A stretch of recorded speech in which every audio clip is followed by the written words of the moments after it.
Discurso verdadero contra los cristianos. Celso. Introducción. Ambiente social y religioso en el siglo II, después de la era común. El Estado, según Platón, no es nada más que una asociación de iguales que buscan en común una existencia feliz y tranquila. F. de Coulanges, La ciudad antigua. Pero los cristianos vinieron a destruir esa norma, a romper todas las reglas de juego y a destruir el imperio romano. Las dudas de Plinio y de Tácito.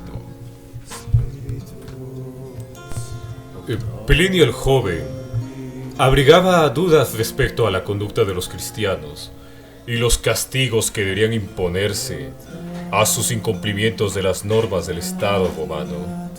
Era Plinio gobernador de la provincia de Bitinia, en Asia. Y el hispano Trajano, nacido en Itálica, junto a la actual Sevilla, gobernaba el imperio. Corría el año 113, después de la era común. Y Plinio dirige una carta al emperador, Epistolae Nona 96. En ella pide instrucciones sobre los cristianos. Muchos eran denunciados, incluso por anónimos. Plinio escribe: la gente afirma que la mayor de sus culpas consiste en que se reúnen determinados días antes del alba a cantar juntos un himno a Cristo como a un Dios. Y pregunta si debe perseguir sus crímenes o si basta con que sean cristianos. Plinio comunica a Trajano que lo que está haciendo en calidad de gobernador de la provincia es lo siguiente: que se escuche a todos los acusados para ver si son cristianos o no, que se les inste a que abandonen su fe si son cristianos, que se les aplique la pena de muerte si persisten y no son ciudadanos romanos, que sean enviados a Roma para continuar el proceso si persisten y son ciudadanos romanos. Trajano responde con su célebre Descriptio, diciendo: Conquirendi no sunza, si deferantur et aguantur punendi sunt. No han de ser buscados. Si fueren traídos y fuesen culpables, que sean castigados. Y Trajano puntualiza que no se debe acosar a los cristianos por el simple hecho de serlo, que las denuncias anónimas no deben ser tenidas en cuenta, que si alguien es acusado, debe ser oído en juicio, que si alguien acusado de ser cristiano invoca a los dioses romanos, ese alguien debe ser perdonado. No cabe mayor magnanimidad por parte del emperador, ni cabe mayor ecuanimidad por parte de un gobernador que abriga dudas y desea despejarlas, consultando a su superior. También Epícteto reprocha a los cristianos que van neciamente a la muerte.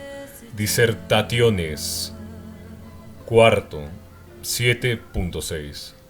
Ello supone que hubo duras medidas contra los secuaces cristianos, como también las presupone la observación de Plinio en su carta a Trajano, Epistolae 9.96. En efecto, argumenta que muchos dicen que ya hace 20 años que han dejado de ser cristianos.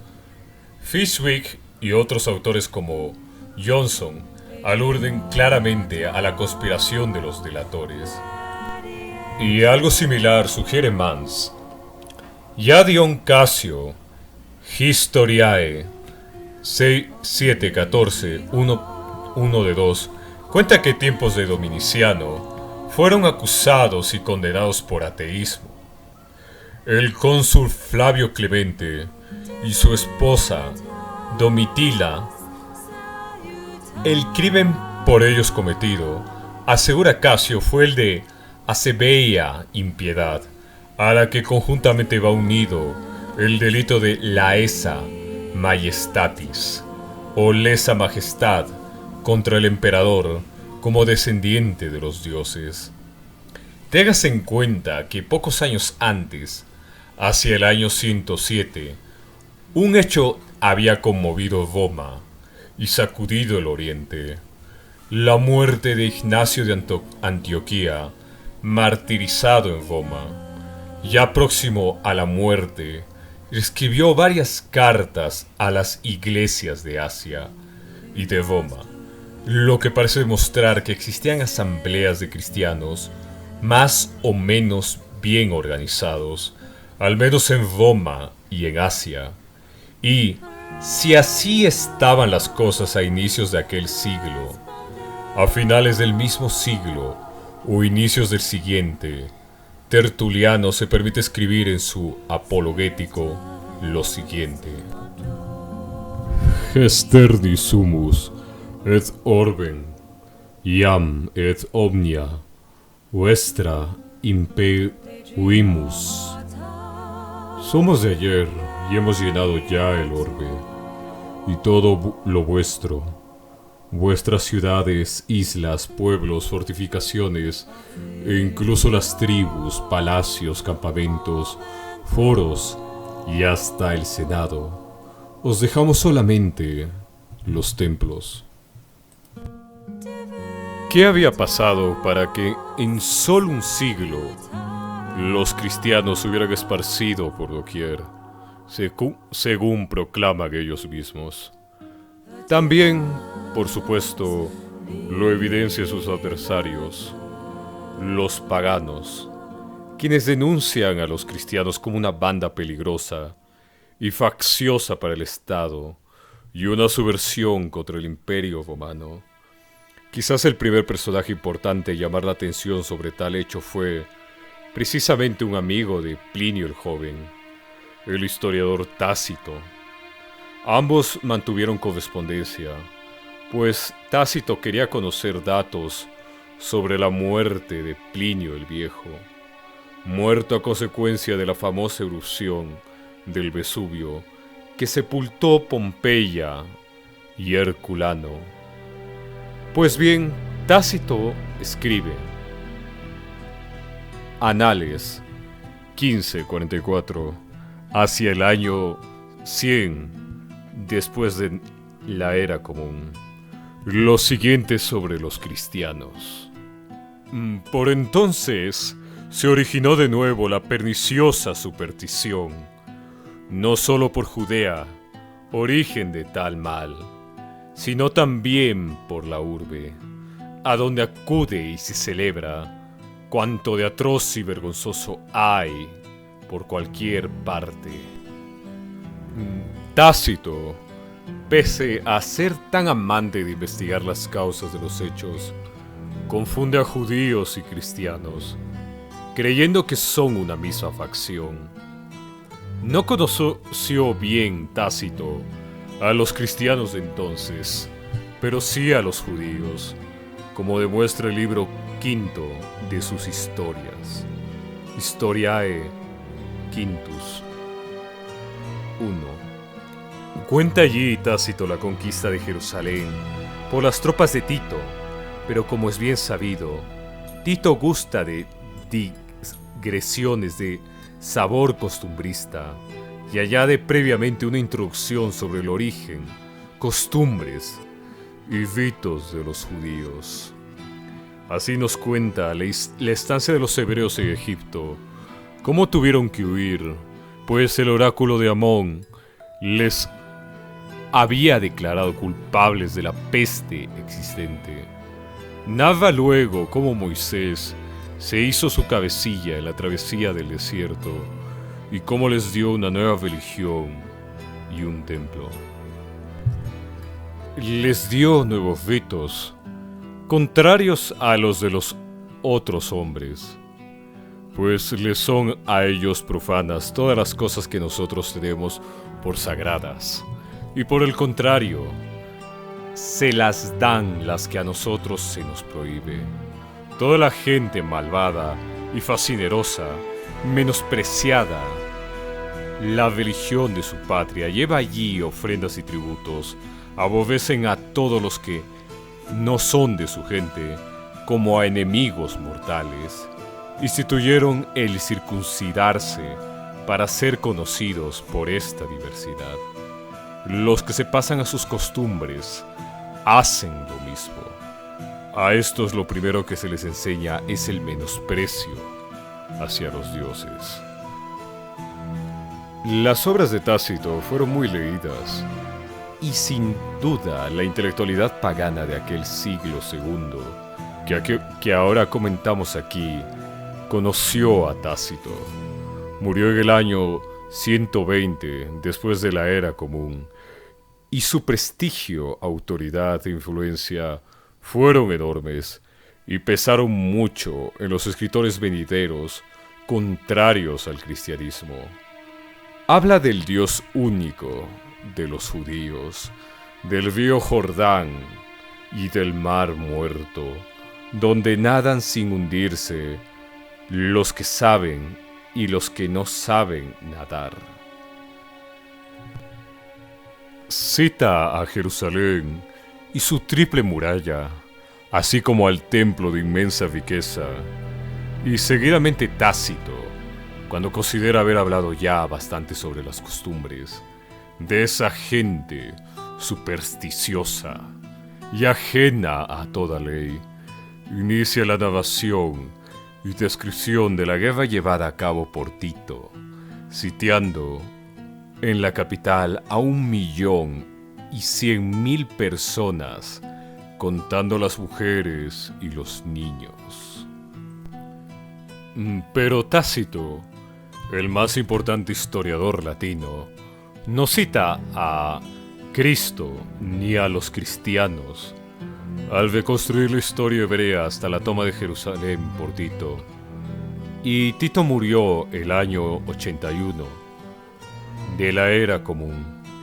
Tan solo cita a los judíos. De ello infieren algunos la no historicidad de Cristo y hablan de la fabricación del mito de Cristo.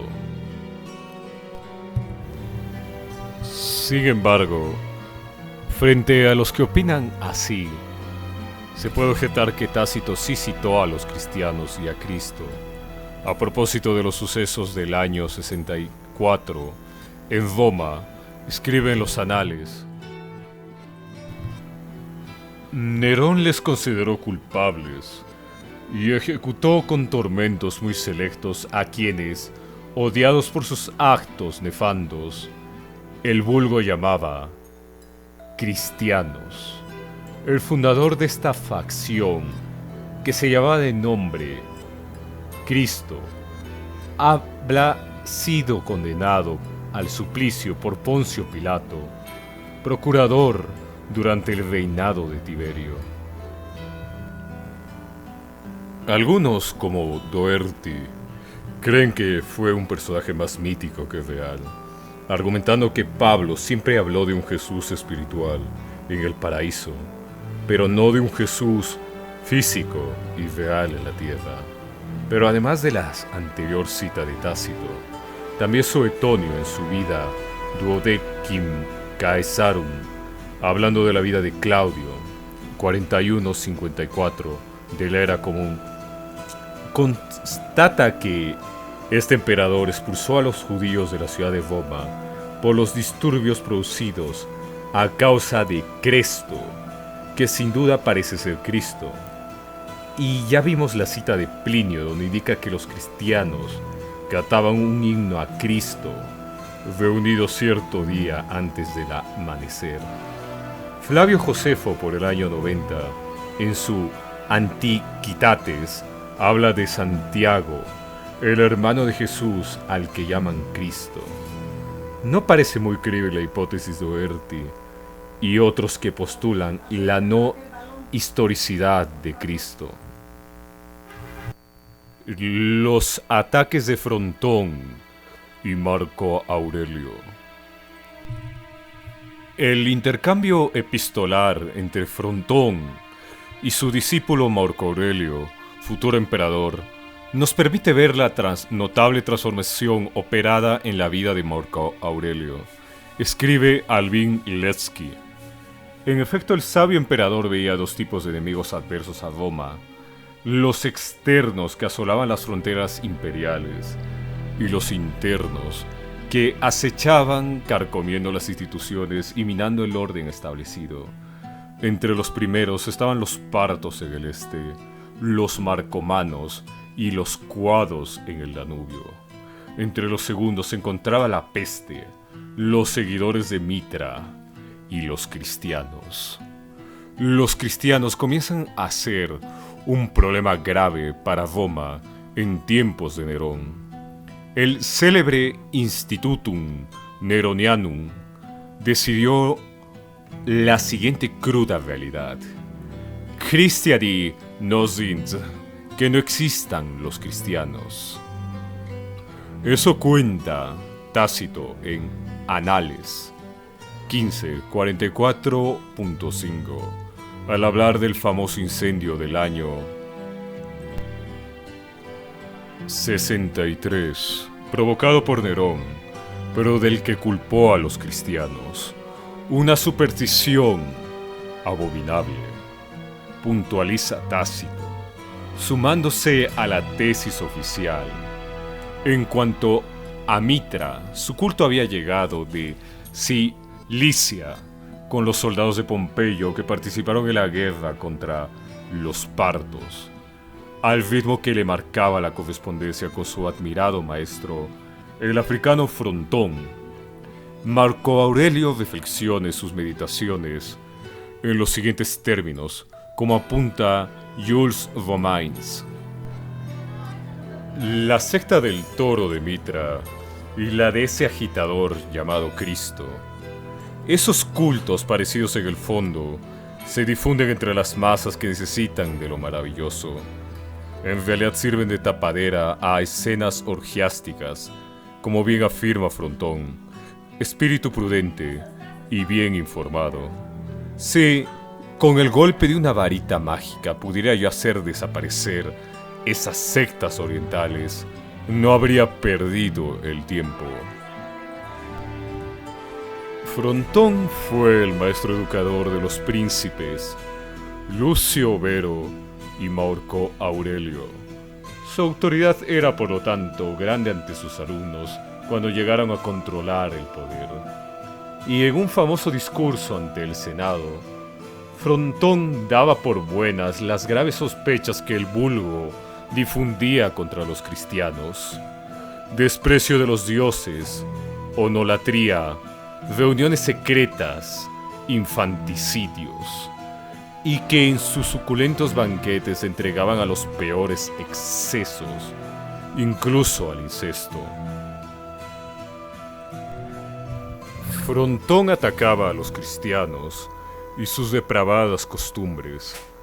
Gedin afirma que Frontón escribió una obrita teórica sobre los cristianos, que Marco Aurelio la leyó y sacó la conclusión: un profundo desprecio hacia el cristianismo. Estas graves acusaciones, vertidas pública y oficialmente por Frontón, parece que fueron creídas por un emperador tan justo, sensato e incluso sabio como fue Marco Aurelio. Tales acusaciones las recogen más tarde los críticos al cristianismo, como Celso y como el pagano Cecilio en el diálogo titulado Octavius de Minucio Félix. Como luego se verá, los cristianos se tomaron muy en serio tales acusaciones, pues los apologetas posteriores trataron de defenderse de tales acusaciones con uñas y dientes, como hizo Tertuliano. Frascinetti analiza lo que él llama el primer documento conocido de la reacción pagana contra el cristianismo.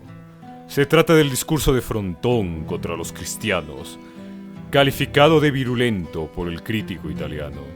Piensa Frascinetti que el famoso discurso contra los cristianos fue pronunciado por Frontón como respuesta a la apología de Justino, escrita entre 163 y 165 de la Era Común.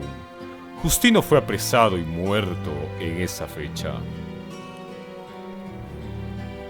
Analiza Frasinetti la vida de Frontón y los hechos acaecidos que hubo de contemplar para poder llegar a la anterior conclusión. Frontón nació el 134 de la Era Común.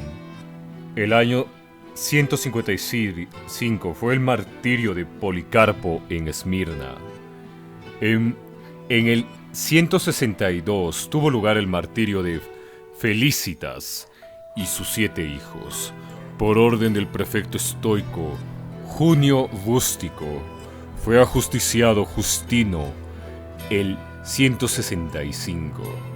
Como antes dijimos, este prefecto actuó por su cuenta, así que parecía haber una cierta rivalidad entre estoicismo y cristianismo. Es más, Justino había sido antes filósofo estoico en los pórticos de Éfeso, pero hacia el año 135 se pasó al cristianismo. Justino era, pues, un traidor para los filósofos, y más concretamente un traidor al estoicismo. Así lo mandó a justiciar un filósofo y estoico para más detalles. Tantos unos como otros, estoicos y cristianos, se creían en posesión de la verdad y, por lo tanto, se sentían en el deber de propagar su verdad.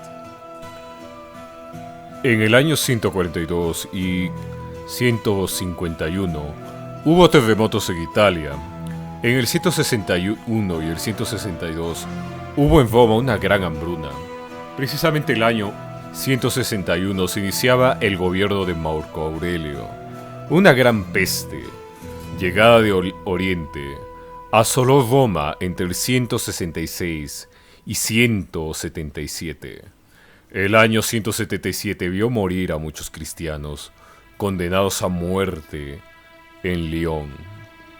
Los cristianos muertos en Lyon procedían del Ponto y de Bitinia, y se negaron a participar en las fiestas del culto imperial, en la fiesta anual celebrada en la capital provincial. En 180 murieron los mártires estilitanos. El odio contra las sectas medias de Oriente iba creciendo, pues precisamente de Oriente había venido la peste, y los condenados en Lyon eran inmigrantes llegados de Oriente.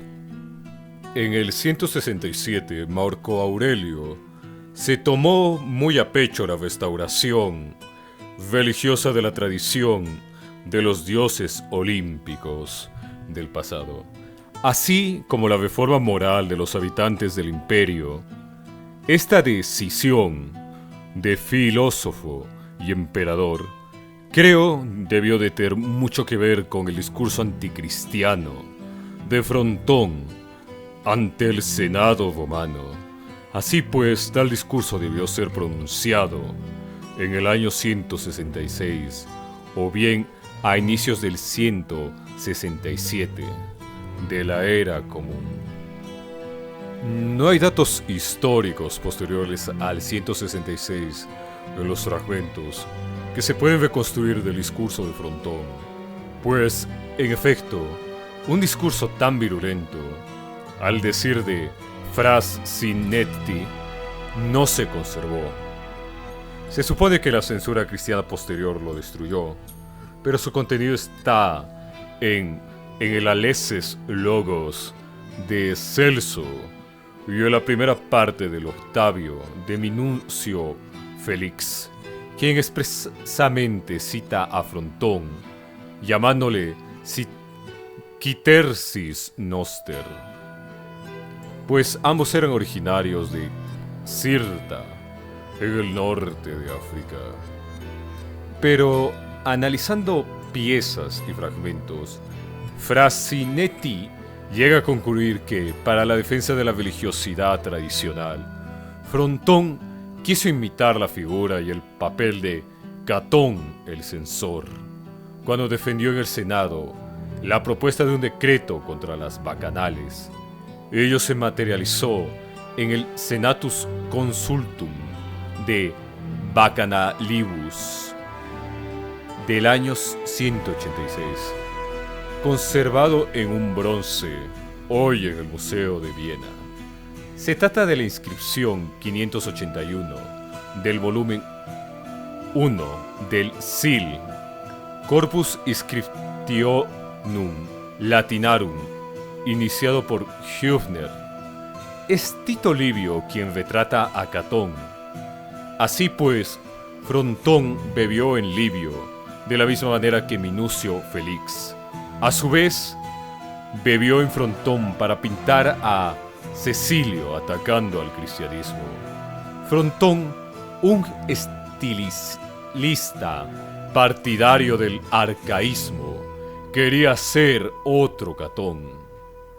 Catón, haciendo aprobar el Senatus Consultum de Bacchanalibus, pretendía salvar la religiosidad tradicional de las orgías y excesos del populacho.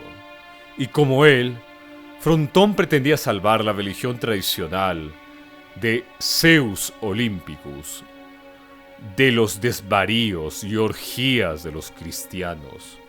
Frontón era un pagano devoto y ferviente seguidor de los dioses oficiales, que solo trataba de librar al imperio de una posible conjura.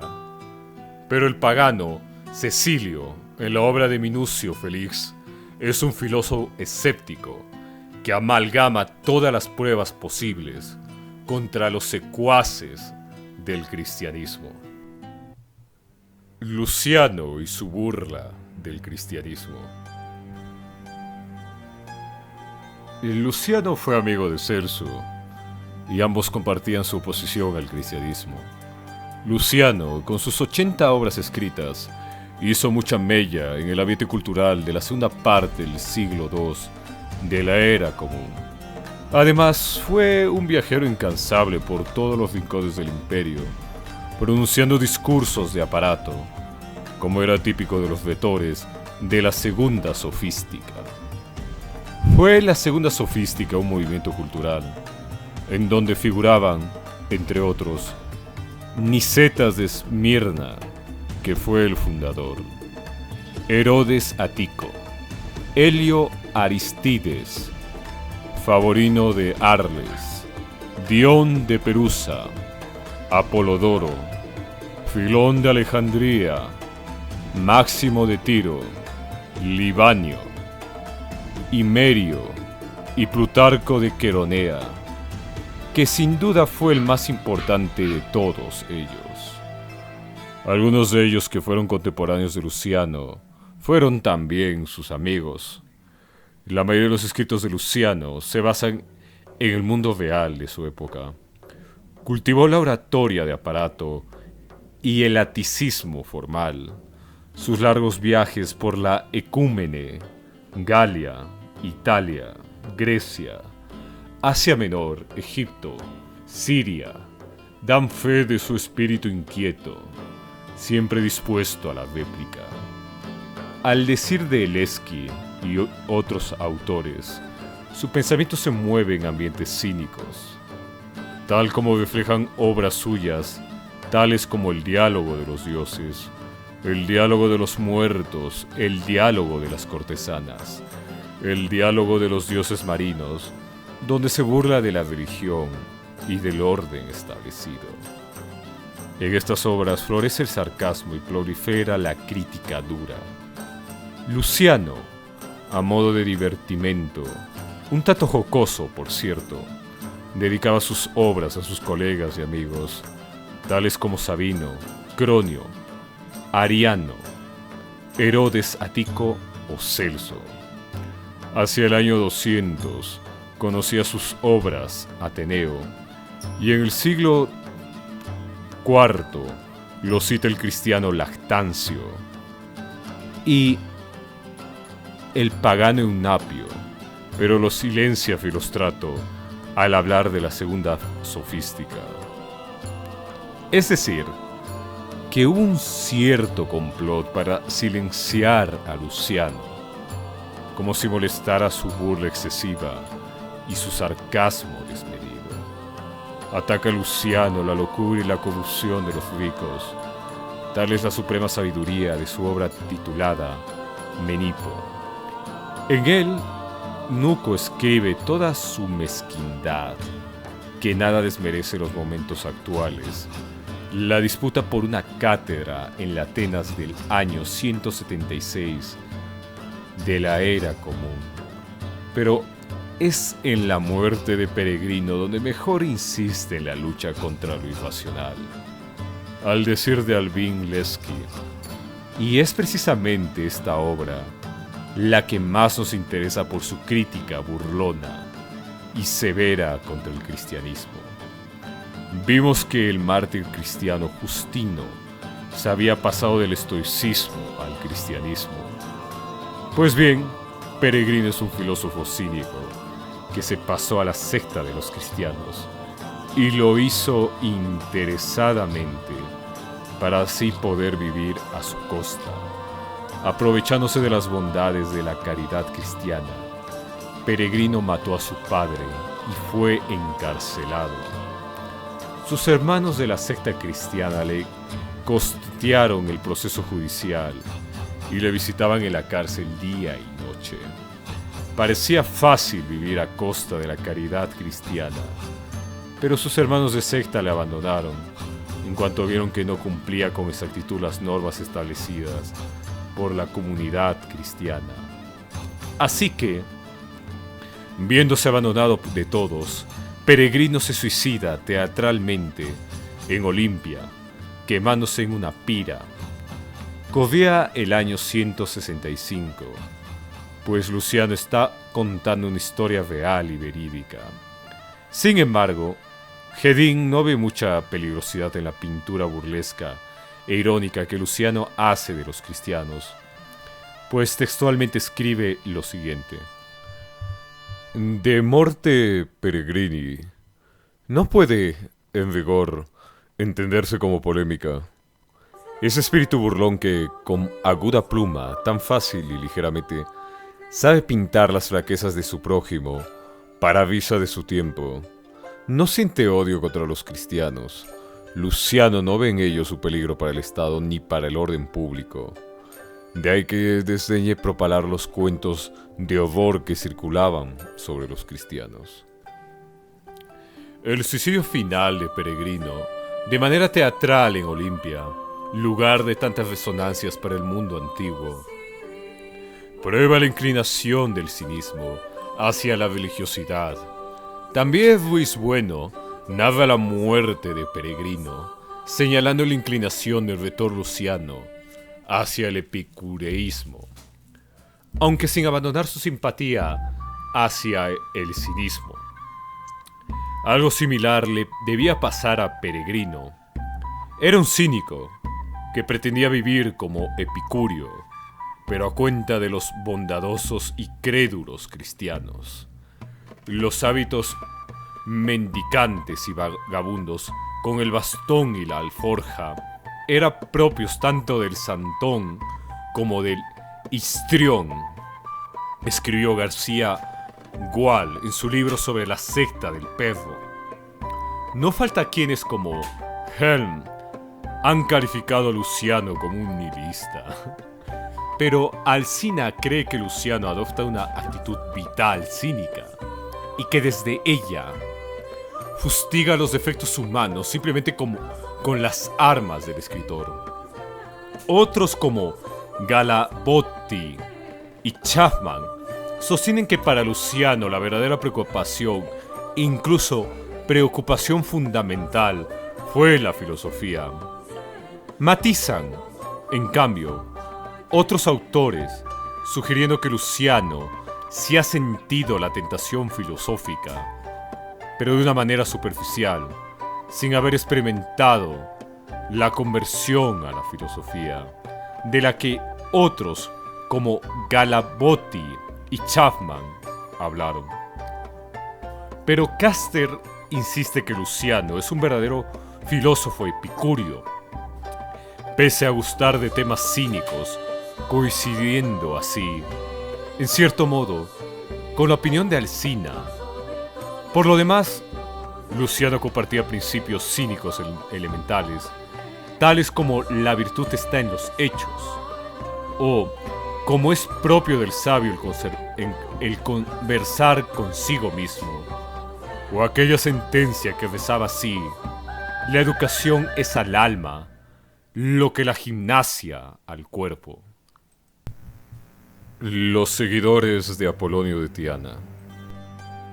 Durante el siglo II de la Era Común, hubo a lo largo y ancho del Imperio Romano muchos más admiradores y seguidores de Apolonio que de Cristo. Había sido Apolonio un personaje fabuloso de vida maravillosa y ejemplar. Nació en Tiana, en la Capadocia, hacia el año 3 antes de nuestra era, y a los 14 años estudiaba en Tarso, la patria natal de Saulo, el futuro Pablo, donde tal vez se conocieron. Luego completó su formación en Egea, donde vivió en el templo de Esculapio, dios de la medicina. Allí los sacerdotes del templo eran a la vez médicos. Allí Apolonio aprendió mucho sobre el arte de curar. Recorrió varias ciudades de la Jonia y Antioquía. Era un joven de gran belleza y de prodigiosa memoria. Viajó por las ciudades del Imperio Romano, siempre rodeado de discípulos y admiradores. En Efeso, previno a sus habitantes de una plaga. Curó a muchos con el tacto de sus manos. Podía alejar demonios, ver a través del tiempo y del espacio.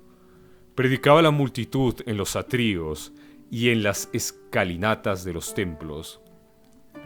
Quedan de él 77 cartas. Escribió sobre todo tipo de asuntos neopitagóricos, entre otros una vida de Pitágoras, hoy perdida. Adriano poseía una nutrida colección de cartas de Apolonio que iba comprando a cualquier precio en sus numerosos viajes por las ciudades del Mediterráneo, y en especial de Jonia, Egipto y Oriente, en donde Apolonio había dejado discípulos, amigos y corresponsales, y sobre todo en Atenas, Esmirna, Efeso, Alejandría y Antioquía. Cabe recordar el perfil liberal e incluso bondadoso del emperador hispano Adriano, nacido en Itálica, junto a la actual Sevilla. Getulio Serenio, procónsul de Asia, escribe a Adriano preguntándole por normas a seguir con los cristianos. La respuesta del emperador ha sido incluida por Justino en un apéndice de su apología. Y era así la famosa Descriptio de Adriano, un no tajante a cualquier denuncia anónima, no a peticiones de castigos con tumultos o gritos. Toda denuncia debe ser individual y debidamente firmada. Solo así los cristianos podrán ser llevados ante los tribunales. Si se demuestra que han incumplido la ley, el gobierno remitirá la sentencia correspondiente. Así pues, Adriano era un admirador de la figura de Apolonio de Tiana, como prueba el hecho de que compraba y coleccionaba sus cartas. Sin duda le pareció una figura más atractiva que Cristo, pero, como a Trajano, tampoco le parecía justo perseguir a los cristianos por el hecho de serlo. Y volviendo a Apolonio, su tema favorito en sus predicaciones a la multitud, como fiel pitagórico y vegetariano, era la inmortalidad del alma. Hizo exorcismos y curaciones de enfermos en Corinto, Efeso, Esmirna y otras ciudades. Mas lo que para unos eran milagros, para otros eran supercherías. Así, en Eleusis no fue admitido a la celebración de los misterios de Perséfone, tachado de hechicero. Oraba todos los días 2 veces al sol y al Creador del mundo. Al sol por mantener vivo el mundo con los efluvios de sus rayos, y al Creador, pues las almas son partícipes de Él, y a Él retornarán un día. Apolonio viajó también por Oriente. Desde Antioquía se dirigió a Babilonia, donde causó la admiración de los magos. Un rey le preguntó qué debería hacer para gobernar su reino con tranquilidad, y Apolonio le contestó: deberás tener muchos amigos, pero pocos confidentes. En Nínive conoció al que sería su más fiel discípulo, Damis, quien le dijo: tú sigues a Dios, yo debo seguirte a ti. Este discípulo, a modo de fiel secretario, tomaba notas sobre los dichos y hechos del maestro, de modo similar como a Lucas hacía con Pablo. A inicios del tercer siglo de la era común, las notas de Damis llegaron a manos de Julia Domna, la ambiciosa esposa de Septimio Severo. Por cierto, Lampridio, uno de los mejores historiadores menores que figuran en la historia augusta, cuenta que Septimio Severo mantenía en su lalario efigies de Orfeo, Abraham, Cristo y Apolonio. Así pues, no solo los emperadores del siglo II admiraban a Apolonio, sino también los del siglo IV. Estaba en marcha el proceso de sustitución de los dioses oficiales por hombres extraordinarios del pasado, y Julia Domna pidió al sofista Filostrato que escribiese una vida de Apolonio con los datos que aportaban las notas del discípulo predilecto de Apolonio, llamado Damis. Viajó luego Apolonio a la India, donde causó la admiración de los brahmanes. Continuó después a Egipto y en Heliópolis vivió más de 20 años sorprendiendo a los sacerdotes del templo de Sol con su sabiduría. Más tarde quiso ir a Roma para comprobar qué tipo de animal era el emperador. Corrían tiempos de Nerón. En Roma resucitó a una joven que era llevada para ser enterrada. Nerón mandó expulsar de Roma a los filósofos. Entonces Apolonio, junto con sus discípulos, viajó a España. Fue así como vino de Oriente a España como predicador, que no fue Pablo, sino Apolonio. Y como Pablo, también Apolonio hablaba del Dios desconocido. Cuando él en algún lugar veía algún monumento o templo a dicho Dios, como Pablo lo vio en Atenas, al fin y al cabo, también Augusto había sabido de 300 dioses en el noroeste de España, dioses para él desconocidos. Y al llegar a Roma, finalizada la guerra contra cántabros y astures, del 29 al 19 antes de nuestra era, Augusto ordenó construir un templo a todos los dioses, los conocidos y los no conocidos. Se llamó el Panteón. Todos los dioses. Aún hoy existe en Roma dicho templo, muy cerca de la famosa Fontana di Trevi, y en su frontispicio una inscripción en letras mayúsculas aún recuerda: Agrippa me fecit. Muerto Nerón, regresó a Roma y fue consejero de Vespasiano y de Nerva. Pero le fue muy mal con el tirano Dominiciano, quien le enjuició. Pero ante el tribunal, presidido por el mismo Dominiciano, Apolonio dijo: no podéis detener a mi alma, y ni siquiera a mi cuerpo. Y tras decir esto, se esfumó y desapareció ante las atónitas miradas de los jueces y del tirano. El mismo día de su condena fue visto con su discípulo Damis en Puteoli, 3 jornadas de viaje al sur de Roma. Después viajó de nuevo a Oriente, donde se le pierde la pista. Tras su muerte, su cuerpo no fue hallado. Algunos decían que había resucitado. En Efeso, en Esmirna y Chipre se gloriaban en que allí estaba su tumba. y Tiana, su ciudad natal en Capadocia, fue declarada ciudad sagrada. Desde entonces hubo peregrinaciones a la Capadocia. Ya en el siglo IV, tras la toma del poder por los cristianos, Apolonio fue declarado por el triunfante cristianismo un tipo peligroso y, finalmente, fue llamado un mago charlatán, y algunos vieron en él al anticristo. Así que sus obras fueron destruidas y su recuerdo perseguido. Celso y su ataque contra el cristianismo. La huella de Luciano frente a Filón el judío y Clemente de Alejandría. Celso cogió de manos de su amigo Luciano la antorcha de la disputa contra los cristianos. Si es que el Celso Epicuro citado por Luciano y nuestro Celso son el mismo personaje.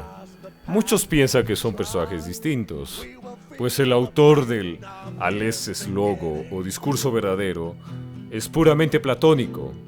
Recubre siempre a Platón con algunas concesiones a Heráclito, a Pitágoras y a Empedocles. Yo creo que no hay contradicción alguna y que un epicurio puede recurrir a diversos autores no epicúreos o incluso a Platón a la hora del ataque a sus adversarios. Si Celso cita mucho a Platón, se debe a que los cristianos bebieron mucho en Platón. También Lucrecio era epicúreo y recurre a veces a Empedocles, además de Epicuro. Si Celso cita tanto a Platón, es porque quiere dejar en claro que la teoría de la inmortalidad del alma, punto crucial del cristianismo, le ha sido robada a Platón. Y también se le ha sido robado a Platón la idea de un Dios absoluto, bondad absoluta, de donde emana el bien, el logos del que se alimentan las almas, a donde un día retornarán. Afirma Celso que, partiendo de algunas ideas de Platón, de las que tenía alguna vaga noción, ciertos cristianos proclaman a Dios que está en lo alto del cielo, se elevan así por encima de los judíos. No tiene Celso más remedio que citar a Platón para mostrar de dónde tomaron los cristianos su concepto del alma, su idea de la inmortalidad, la teoría de los daimones, que ellos llaman ángeles, la idea del Dios Padre, etc. De igual modo afirma que la idea de la resurrección es la metempsicosis de Pitágoras. Ello no demuestra ni que Celso sea pitagórico, ni que crea la metempsicosis. Las citas de Platón no demuestran ni que Celso comparta tales ideas, ni que admire a Platón, pero sí demuestran de dónde las tomaron los cristianos. Como si fuese un padre de la iglesia, en vez de impugnador, acosador del naciente cristianismo. Así escribe Celso en el 3 del 67. El sumo bien, escribe Platón, no es conocimiento que se pueda transmitir por palabras.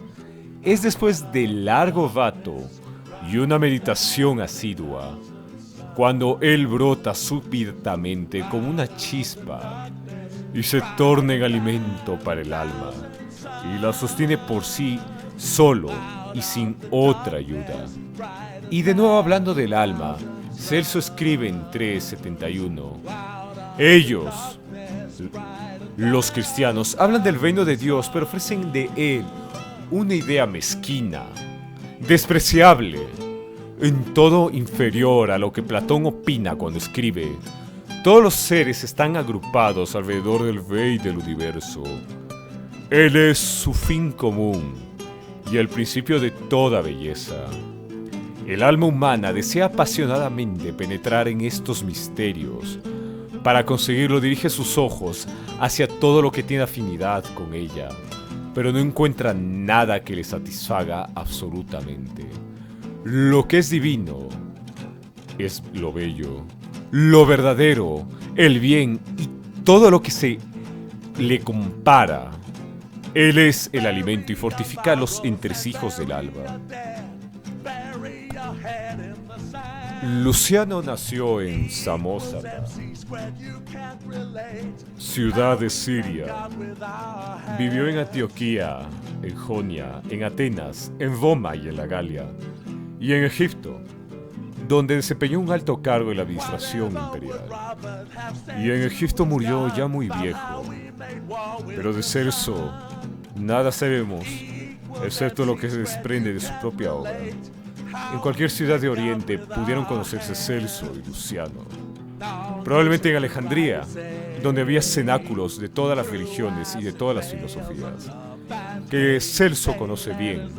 Allí Filón y Clemente de Alejandría estaban propalando una nueva teoría del logos helénico y venían a concluir que el logos y la mente del creador del cosmos eran lo mismo, que el logos se había encarnado en un hombre y que a la vez era hijo de Dios.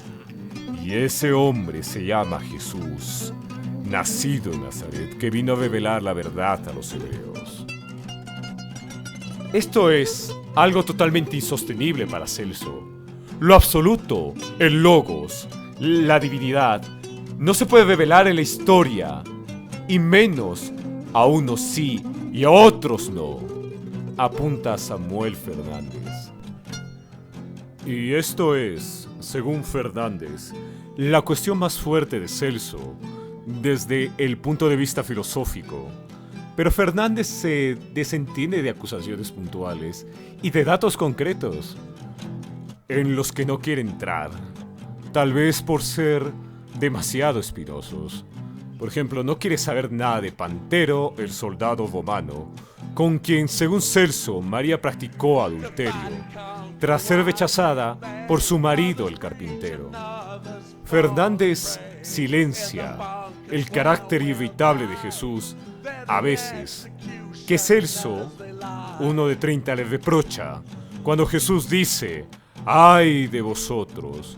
Al usar Jesús tales frases, indica que es impotente para persuadir. Critica a Celso. Pero calla el teólogo Fernández y también sobre el problema del mal. Si Dios es tan bueno e hizo al hombre a su imagen y semejanza, inquiere Celso, ¿cómo es posible que le saliera un hombre tan malo? Y luego, a continuación, concluye: Dios se muestra incapaz de hacerse obedecer por el único hombre que él mismo había formado. Celso se burla de que Dios creara el mundo en 6 días, cuando aún no había días, pues no había sol ni tierra. Pero Samuel Fernández no entra en esos detalles, ni otros asuntos que le parecen y claramente son calumnias.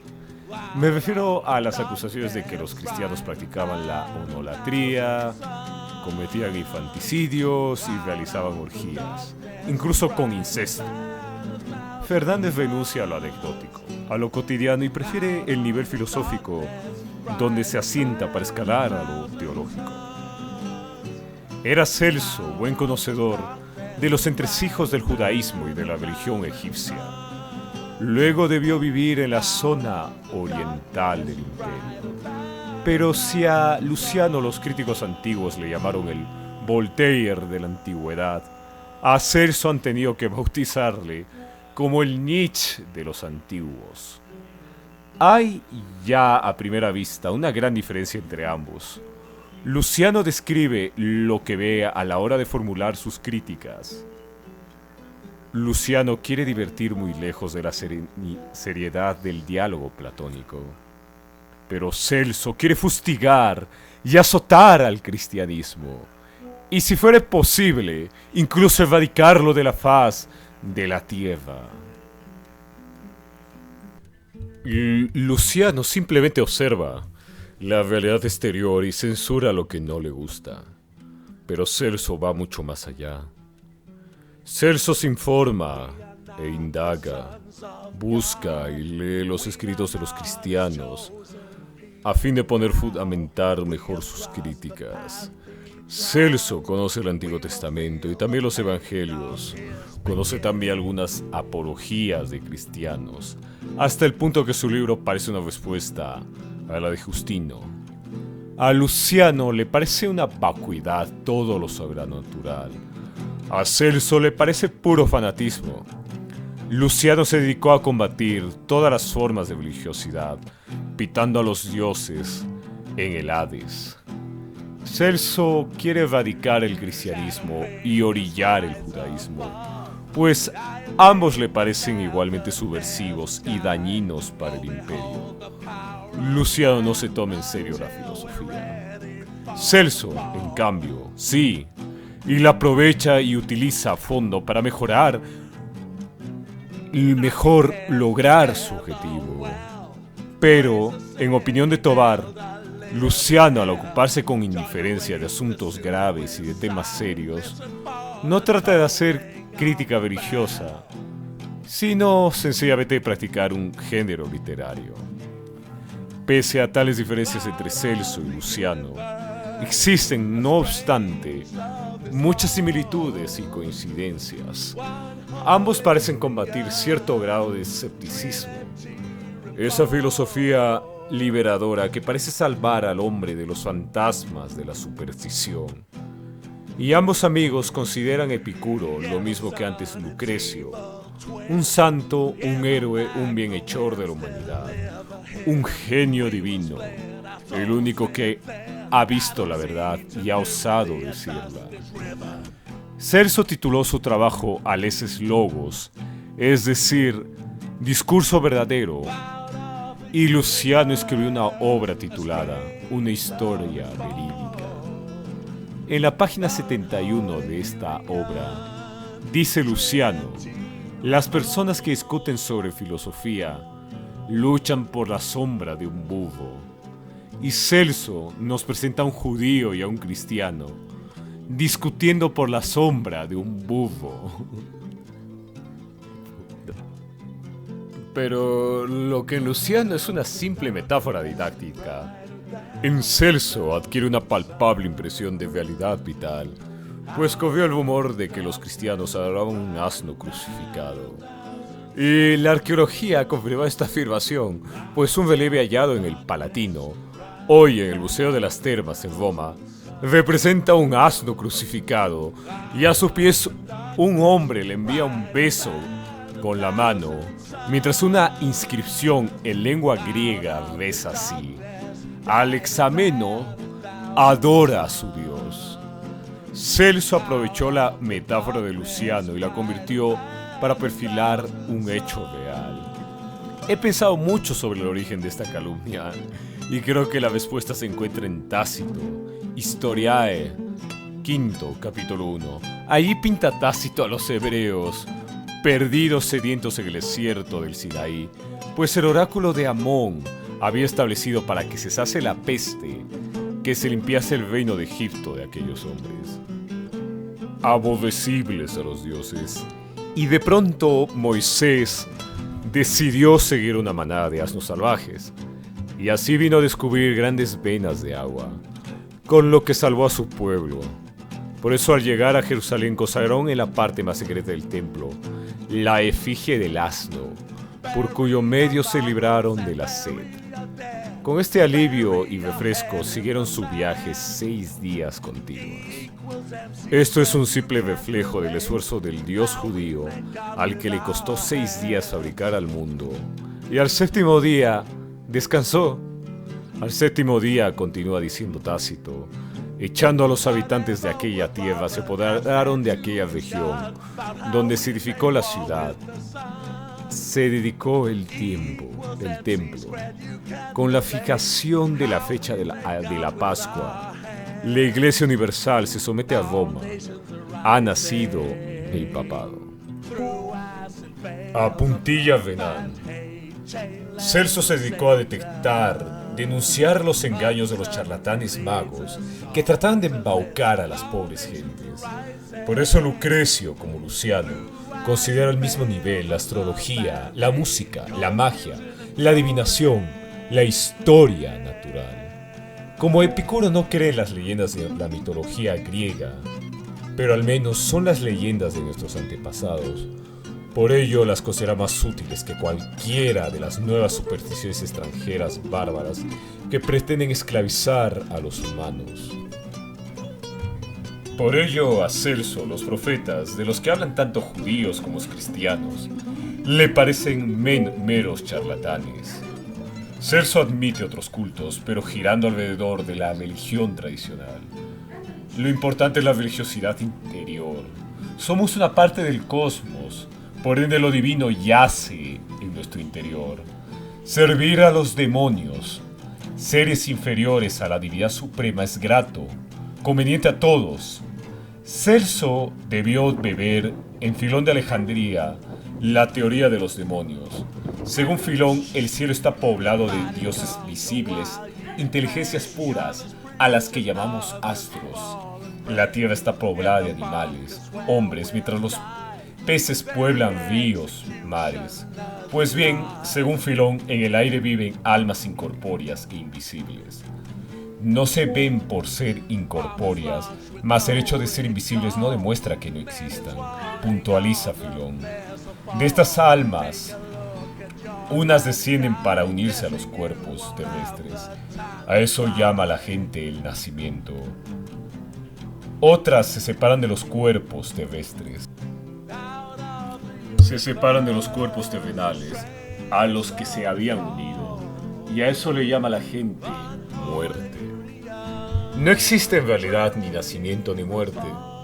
En esto, además de la concepción del alma, coinciden Filón y Apolonio de Tiana, como esto expresó por carta a un jefe romano, tras perder a un hijo. Pero hay otro tipo de almas que no se unen nunca a cuerpos terrenales, por estar más próximos a la divinidad y no apetecerles lo terrenal.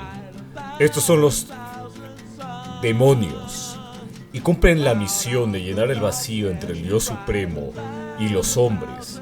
Son mensajeros de los dioses, por ello Filón les llama ángeloi, mensajeros en griego, a partir del verbo ángelo, anunciar, mientras que otros filósofos griegos prefieren llamarles demonios. Y así Sócrates decía que tenía un demonio interior que le inspiraba y protegía. El fondo del ataque de Celso y los ardides de Justino. Pero en opinión de Celso, una es la teoría del alma y de los demonios, y otra muy distinta y peligrosa es tratar de subvertir el orden del Estado, como pretenden los judíos y los cristianos. Celso es ante todo un patriota, un defensor del orden establecido, pues la religión tradicional es algo inseparable de las grandezas del pasado de Roma, idea común en general para los miembros de la segunda sofística. Y Celso piensa que lo que hay bueno entre judíos y cristianos son meros plagios de los sabios griegos.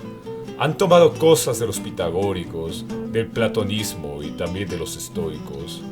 Celso conoció mejor que ningún otro pagano el cristianismo, asegura Renan, quien añade lo siguiente: por erudición es Celso un doctor cristiano.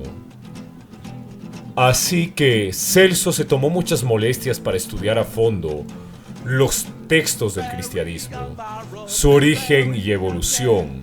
Se burla Celso del origen divino de Cristo, diciendo que un soldado del ejército romano, llamado Pantera, es el verdadero padre de Jesús, y María, tras ser abandonada por su marido, el carpintero, tuvo relaciones adúlteras con Pantero. La arqueología pretende haber localizado al tal Pantero varios kilómetros al norte de Nazaret. Se encontró una tumba con el epígrafe de un centurión romano de nombre Pantero. Era un sirio de un destacamento romano procedente del Rin y trasladado a Palestina hacia el año 3 de antes de nuestra era. Algunos piensan que podría tratarse de la misma persona. Celso aprovecha el afaire Pantero para desacreditar la teoría cristiana de la encarnación del verbo divino, un truco intelectual. desarrollado por Justino a partir del Logos de Filón de Alejandría, aprovechado por el ya cristiano Clemente de Alejandría. En efecto, Justino desarrolló la doctrina de las semillas del Logos. Filón veía en el Logos una hipóstasis entre el Dios creador y el cosmos, pues en efecto escribe: si alguien no es todavía digno de ser nombrado hijo de Dios, que se apresure a conformarse con el Logos primogénito, el más antiguo de los ángeles, de modo que es arcángel y lleva varios nombres. Principio, Logos, nombre divino, imagen del hombre, vidente, Israel. Así pues estamos en condiciones de ser considerados hijos de Dios, al menos podemos serlo de su imagen sin forma, el Santísimo, o el Logos, porque el Logos más antiguo es la imagen de Dios. El cristiano Clemente vislumbró eso de la imagen de Dios como denominación del Logos, y si el Logos era la imagen inmediata de Dios, el hombre sería imagen mediata. Así que Dios se sirvió del Logos como medio para crear y dirigir el universo. Esto fue bien captado por Clemente y también por Justino. Así pues, solo les faltaba dar un paso más, basándose en el inicio del Evangelio de Juan. En el principio era el Logos, igual verbo. Y el verbo se hizo carne, y ese paso era la encarnación del Logos en un hombre, que por lo tanto pasaba a ser parte de Dios. Mediante tal doctrina, Justino pretende justificar la actuación del Dios universal en la historia a través de Jesús de Nazaret. Después Justino, ya en latín, tradujo el término heleno logos por la palabra latina verbum, del cual hay una semilla ingénita en cada uno de los hombres. Pero Celso no podía admitir esta pretensión de la venida de la tierra del Dios creador encarnado en un hombre.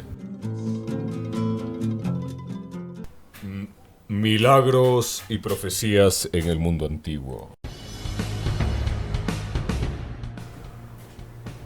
Los milagros de Jesús se deben a las ciencias ocultas o a la magia que había aprendido en su estancia en Egipto, asegura Celso. Y Hull recoge las tesis de Celso en tiempos modernos, apuntando actos de magia en pasajes evangélicos tales como los siguientes: ciertas curaciones como la del ciego de Betsaida, que sucede en Marcos 8:2, al que Jesús cura poniendo saliva sobre sus ojos. Eso era lo que hacían los magos de la época. Y ocurre también en Juan 9:6 y en Marcos 7:33. Ciertas curaciones como la de la hemovoisa en Marcos 5:24, calificada de totalmente mágica por Hull, así como por Auner, o la curación mediante exorcismo como hizo en ocasiones Apolio de Tiana. Así curó Jesús a Magdalena en Lucas 8:1-3. Fue curada de una enfermedad muy grave, 7 demonios, y una vez curada siguió a Jesús. Estos métodos de curación están documentados en los papiros mágicos griegos, junto con los encantamientos de amor. La resurrección de la hija de Jairo en Marcos 5:22-43 evoca la resurrección de la joven en Roma por Apolonio de Tiana. La curación del sordomudo en Marcos 7:34, diciendo ciertas palabras en arameo, recuerda las expresiones de la tabelae de friccionum como métodos de encantamiento y curación.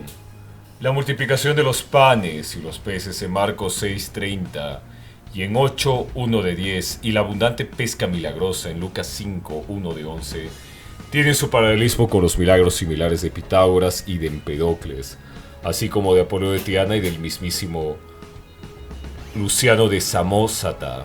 Y lo mismo cabe decir del caminar sobre las aguas, ya que es de todos sabido que en el Mar Negro se flota sin saber nadar. Respecto a apaciguar la tempestad, eso mismo hicieron también Castor y Pollux en la expedición de Jasón y los argonautas, y por ello eran los patrones de la marinería en el ejército de la antigua Roma. Después de estas palabras, siguiendo a Hull, Quisiera ahora introducir aquí mi sugerencia, dejando de lado otras opiniones más peregrinas. Tras tantas citas de los evangelios de Marcos y de Lucas, cabe tener en cuenta que Marcos era un aficionado a la magia y Lucas era médico de profesión. Los límites entre la ciencia médica, la magia y la hechicería no han estado muy claros en la antigüedad. De hecho, Apolo de Pitiana aprendió la medicina en el templo de Esculapio en Egea. Parece que la medicina era cosa de los dioses y por ello se aprendió en los templos. En tiempos modernos, Lain Entralgo habló de la curación por la palabra, y algunos hoy dudan tanto de la medicina que un médico tan insigne como Bob Carvalho ha escrito. Nadie ha parado mientes en el hecho curioso de la disminución del curanderismo y la milagrería. Ello obedece en gran parte al hecho de que han sido sustituidos por el gigantesco curanderismo de la industria química, por la superstición del hombre tecnificado, del enfermo, de la exigencia técnica de una nueva magia.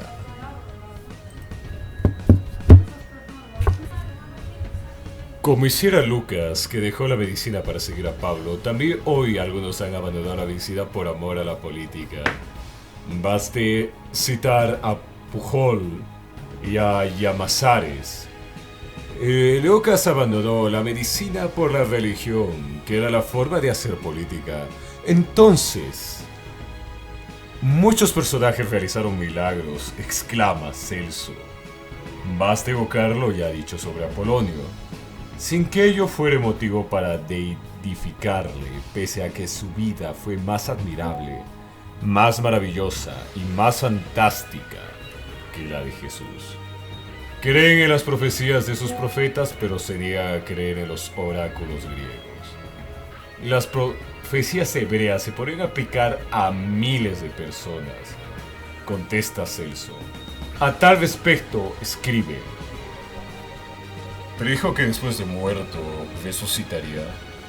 Salmochis de Escitia, esclavo de Pitágoras, hizo otro tanto, según se dice, y el propio Pitágoras en Italia, Ramsónit en Egipto, de quien se cuenta que jugó a los dados en el inframundo con Ceres, y que volvió a la tierra con un velo que la diosa le había dado, y Orfeo entre los Odrices, y Protesilao en Tesalia, y Hércules, y Teseo en Tenares. Convendría previamente examinar si alguien realmente muerto resucitó con el mismo cuerpo. ¿Por qué tratan las aventuras de los demás como fábulas sin verosimilitud, como si el desenlace de vuestra tragedia tuviese un mejor aspecto y fuese más creíble que el grito que vuestro Jesús soltó al expirar, o el temblor de tierra y las tinieblas?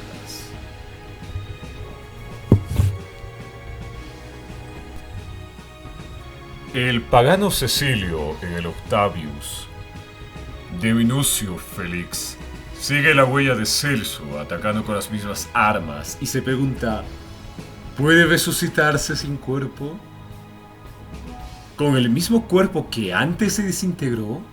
¿Con otro cuerpo distinto? En tal caso no sería resurrección, pues lo que surgiría sería un hombre nuevo. Y en tal supuesto, argumenta Cecilio, siguiendo a Celso, otros también resucitaron, y no por ello son dioses, como Protesilao, personaje también citado por Celso. Se burla del pueblo judío por creerse el pueblo elegido por la divinidad, cuando había, en realidad, muchos otros pueblos mejores. Eso se debe solamente al orgullo de ese pueblo y a su desprecio hacia los demás. ¿Y qué decir de sus reuniones secretas, donde celebran un banquete que suele acabar en orgía? Esto era una furibunda crítica contra lo que luego se llamó la misa o la celebración cristiana del banquete eucarístico.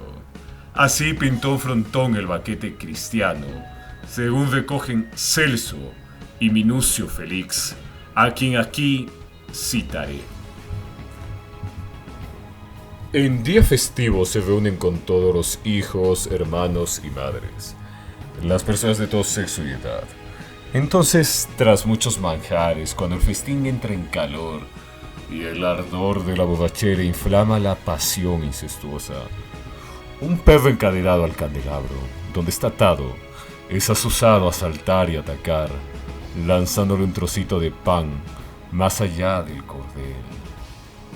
Tirado así el candelabro y apagada la luz confidente, los lazos de un placer execrable les envuelve en las impúdicas tinieblas. Se pregunta Celso por qué Dios iba a bajar a este mundo. Es tan escaso su poder que no podía arreglarlo sin bajar a él. La idea de que Dios bajó a este mundo es, sin duda, fruto de la vanidad humana. No somos tan importantes como para eso. Como dice Epicuro, los dioses, si existen, viven felices en su mundo. El choque con el cristianismo, al decir de Chadwick, parecía inevitable, ya que los cristianos lo fundamentan todo en la intervención de Dios en la historia. Como vimos al hablar de logos y el juicio final, amenazan con el incendio a todo el orbe y al mismo mundo con sus astros. Se lamenta Celso y repite después el personaje Cecilio en el Octavius de Minucio Félix. Se trata de una idea que los cristianos sacaron del Apocalipsis. Esa idea de conflagración del cosmos se la han robado los cristianos a los estoicos a partir de su teoría de la ecpirosis para explicar el fin del cosmos. En efecto, piensan los estoicos que el mundo perecerá por una conflagración originada por el choque de los astros. Más necia es aún la idea de la resurrección el último día. ¿Cómo poder hacer resucitar a los cuerpos cuando ya son polvo y estiércol? Dentro de un idealismo puro no cabe tal materialismo religioso. Son duras, demoledoras y terribles las palabras de Celso cuando escribe: judíos y cristianos me parecen una bandada de murciélagos, o de hormigas saliendo de su hormiguero, o de ranas junto a un charco, o de gusanos asentados en un rincón de una ciénaga, repitiéndose entre sí. Es a nosotros a quien Dios revela todas las cosas, sin tener preocupación por el resto del mundo. Deja al cosmos y a la tierra rodar a su antojo para cuidarse solamente de nosotros. Somos los únicos con los que se comunica a través de sus mensajeros, porque nos ha hecho semejantes a Él. Dios mismo vendrá o enviará a su propio Hijo para destruir a los malos y hacernos gozar a nosotros eternamente con Él. Pero si Dios quería salvar al género humano, ¿por qué enviar a su Hijo a un lugar insignificante de la tierra? Se pregunta Celso. ¿No habría sido mejor enviarlo a Roma y hablar ante el Senado, o a Atenas o a Alejandría? Ese papel le habría ido mucho mejor a Polonio, que viajó desde la India hasta las columnas de Hércules. Cristo ha resucitado, dicen sus secuaces. Eso se cuenta también de Pitágoras y de Salmochis en Tracia, de Rafsinid, rey de Egipto del siglo II antes de nuestra era. La idea de la resurrección de la carne tras el juicio final está en el Apocalipsis, y en tal idea insiste también Pablo en su epístola a los Corintios 15, 35 del 33, cuando escribe: ¿cómo resucitan los muertos? Necio, lo que tú siembras no cobra vida si primero no muere. Lo que siembras no es un ser, sino un simple grano. La antigüedad hablaba de inmortalidad, pero no de la resurrección de la carne. Fue el cristianismo quien introdujo tal concepto que parecía absurdo a los paganos. Por el Hades, según Homero, pululaban unas sombras pálidas, pero no las almas con sus correspondientes cuerpos. El orfismo situaba los campos elíseos en la Vía Láctea.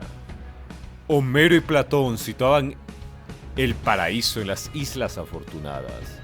Pitágoras forjó la teoría de la metempsicosis o emigración de las almas, según la cual las almas viven en otros cuerpos.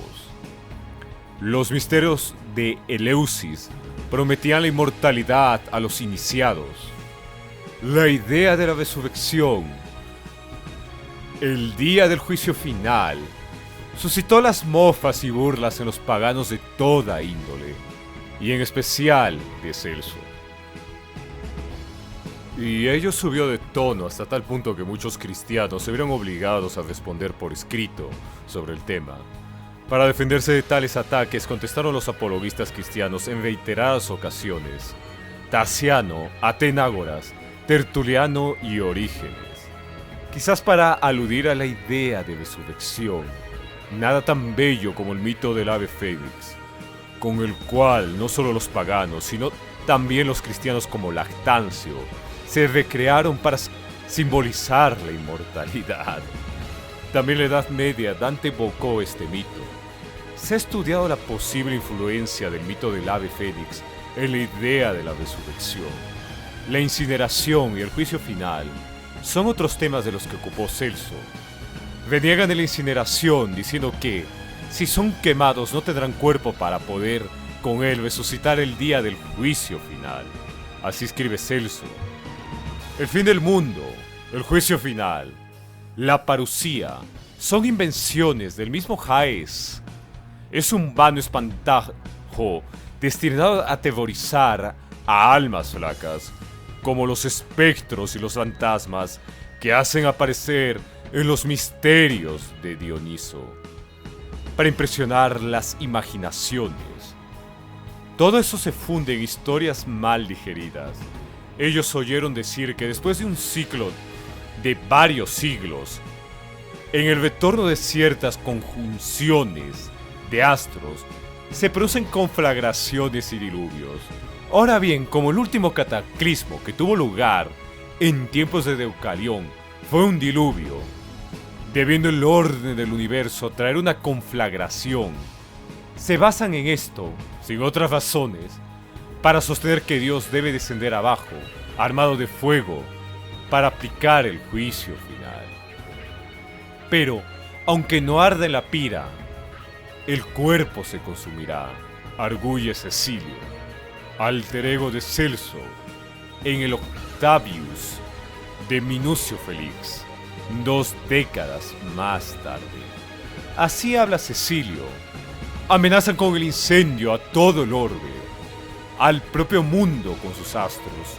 Urden la destrucción como si se pudiera perturbar el orden interno, fundado en leyes divinas de la naturaleza. Cuentan que después de la muerte renacen ellos, su polvo y sus cenizas. Ignoro con qué engañifas suyas mutuamente se lo creen. Reniegan de las hogueras fúnebres y condenan la incineración, como si todo el cuerpo, aunque sea arrebatado a la pira funeraria, no se disolviera en la tierra con la sucesión de los años.